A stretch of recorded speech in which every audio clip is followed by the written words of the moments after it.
From Apple Valley News Now, First Alert Weather with Chief Meteorologist Josh Colbreth. Welcome back to Good Morning Northwest. Today is going to be a beautiful day out there. We'll have mostly sunny skies and high temperatures are going to feel normal for the second day of June. So that means we'll have 70s and 80s for lower elevations, 60s up in the mountains, at least 60s up in the Cascades. It looks like it's going to be 50s and 60s up in the Blues.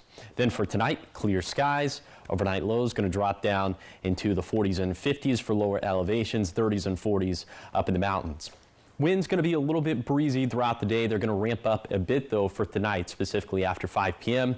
in the Cascades and in the valleys. Peak gusts out of the north and west between 15 to 30 miles per hour. But again, nothing in comparison to this weekend, this past weekend. And then for tomorrow, another round of winds, this time a little bit more expansive, a little bit stronger. Some of those peak gusts getting to around 40 miles per hour in the Kittitas Valley, but still really pales in comparison to what we had this past Saturday. High temperatures just going to gradually step up their game all throughout the week, and by the time we get to Thursday, really Thursday and beyond, it's going to feel summer-like once again. We'll be into the mid-90s as soon as Sunday in the Tri-Cities. That'll place us at about 15-ish degrees warmer than normal for this time of the year. Unfortunately, not a drop of rain in the forecast for the next 7 days, so our fuels are going to get dry. The fire setup for this weekend is looking pretty interesting once again, so we will certainly have more to say about that throughout the rest of the week. Here is the 7-day forecast for the Tri-Cities. 80s through Wednesday, then a return to the 90s for Thursday through Sunday.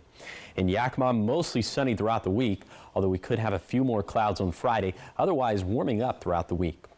In Ellensburg, finally some calmer winds this week, although we'll have consistent breezes, and those could certainly ramp up by Friday. In Hermiston, highs in the 80s through Thursday, then it will be some more Fridays for Friday, Saturday, and Sunday. Then for Walla Walla, mostly sunny skies throughout the week with highs transitioning from spring-like to summer-like.